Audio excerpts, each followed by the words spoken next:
संभाल के प्रकृति। तो वो वही भिक्षु है ना जिसे देखने के लिए तू यहाँ इतनी दूर तक पानी भरने आती है? पर प्रकृति, उस भिक्षु के प्रेम ने देख तेरी क्या हालत कर दी है। वो कोई साधारण भिक्षु नहीं, उनका नाम आनंद है। प्रकृति, तेरे आनंद यहीं आ रहे हैं। कृपया मुझे पानी पिलाएंगी? जी। क्या हुआ, आप रुक क्यों गई? मैं नीचे जाती क्यों? मेरे हाथ का पानी अशुद्ध है। मैंने आपसे पानी मांगा, वर्ण या जाति नहीं पूछी। हम भिक्षु वर्ण का तिरस्कार करते हैं। हमारे शाक्यमुनि बुद्ध केवल मानवता और करुणा को मानते हैं। क्या ये संभव है? शाक्यमुनि का मार्ग सरल है, ना ही मंदिर और ना ही दर्शन। हमारी बुद्धि और मन ही हमारा मंदिर है और करुणा ही दर्शन।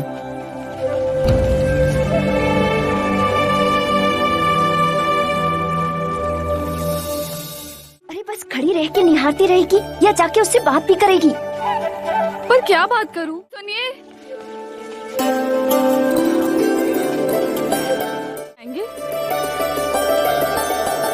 ठीक है, आज तुम्हारे घर से ही भिक्षा ग्रहण करूंगा।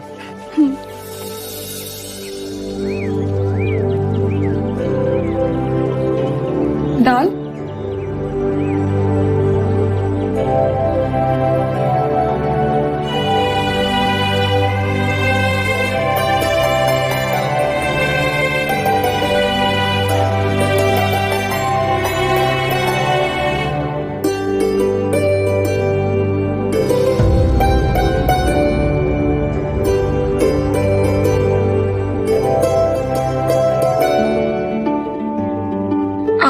चले जाएंगे?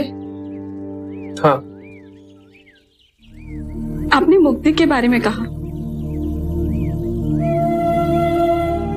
प्रेम के बारे में क्या कहेंगे?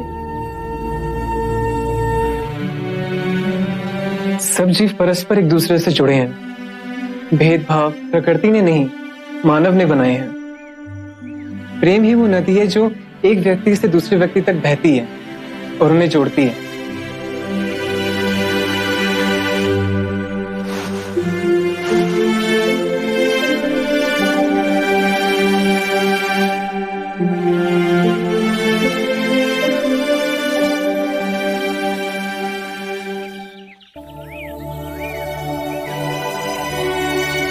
कब से देख रही हूँ, तुझे उस भिक्षु से लगाव तो नहीं हो गया ना?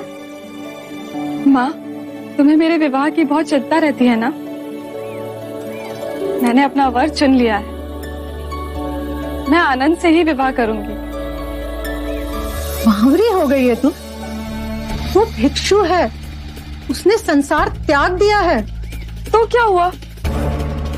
पुनः सांसारिक हो जाएंगे। ऐसा नहीं होता। तुम चाहो तो ऐसा हो सकता है माँ, ये संभव है। तुम जादू तो ना जानती हो ना? ऐसा कोई मंत्र फेरो कि वो मेरा हो जाए। ऐसा ना कर सको तो मेरा मरा मुंह देखो। प्रकृति, ये तो क्या कह रही है? ठीक है, तू ऐसा कर, उसे एक बार भोजन पे फिर बुला। मैं वशीकरण के दाने बना दूंगी, उसके भोजन में मिलाकर उसे खिला देना और फिर जो मैं कहूं वही करना। और फिर देखना, बुद्ध का वो भिक्षु सदा के लिए तेरा हो जाएगा। मैं वशीकरण के दाने बना दूंगी, उसके भोजन में मिलाकर उसे खिला देना। बुद्ध का वो भिक्षु सदा के लिए तेरा हो जाए। दाल बहुत स्वादिष्ट बनी है ना? और लीजिए। अब आप इसे अपना ही घर समझिए। प्रकृति को बहुत अच्छा लगेगा।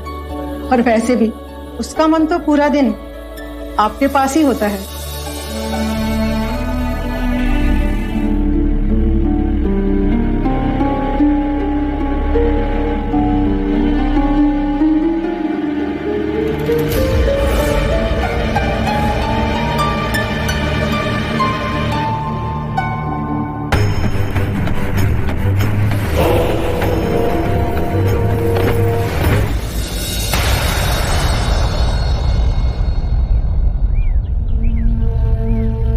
सरीपुत्र, आज भोजन के लिए आनंद प्रकृति के घर गया था, अभी तक लौटा नहीं आया। मैं स्वयं जाके देखता हूं।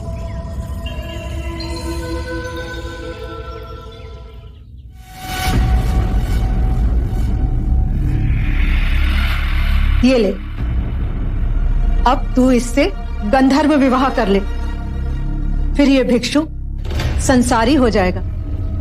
और जल्दी कर, मेरे वशीकरण के दानों का प्रभाव रहते तू ये विवाह कर ले।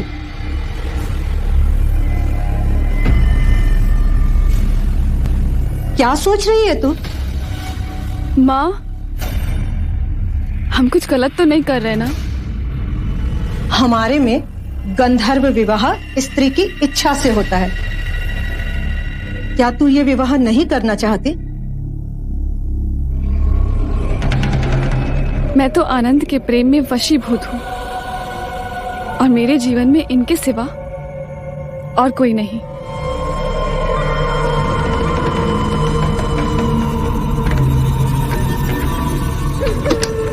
मन तो दे ही दिया है, अब मेरे तन पर भी केवल आपका अधिकार है।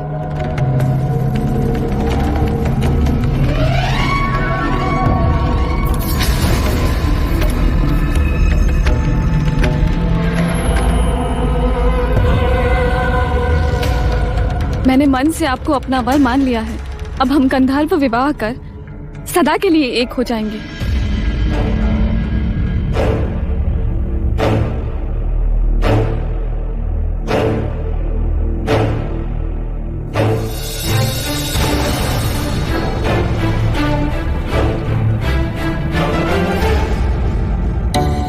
क्षणभंगुर सुख हमारी संपदा को लूट लेता है, ऐसी संपदा जिसका नाम परम शांति है।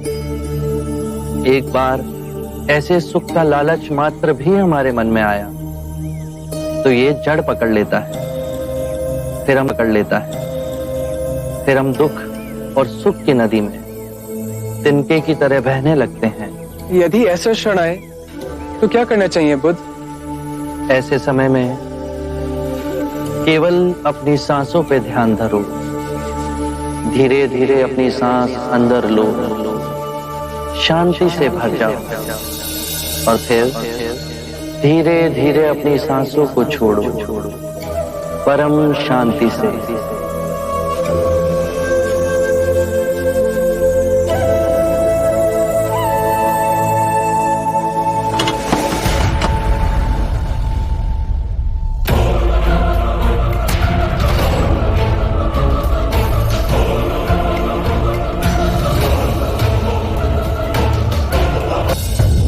आनंद के निश्चल मन का लाभ उठा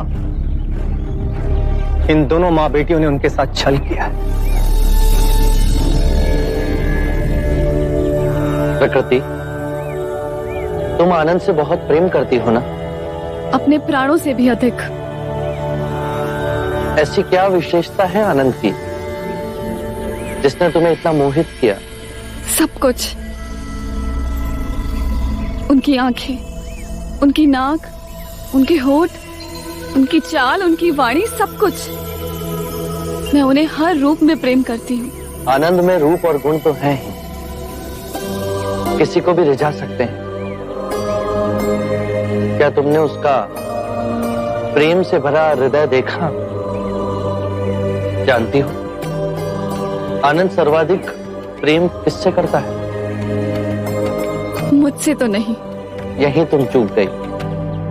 आनंद तुमसे भी प्रेम करता है, परंतु उसके प्रेम की व्याख्या वो नहीं जो तुम समझती हो।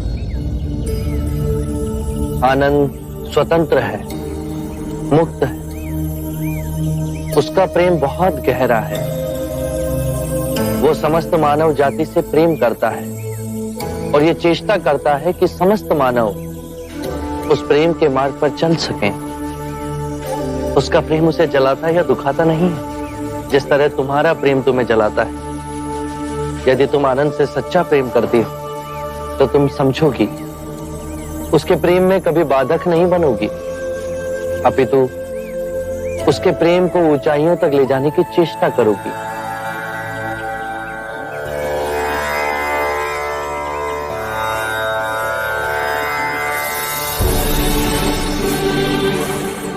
मेरा प्रेम स्वार्थी था, आनंद को अपने आप से बांधना चाहता था। क्या मैं भी भिक्षु आनंद की तरह प्रेम कर सकती हूँ?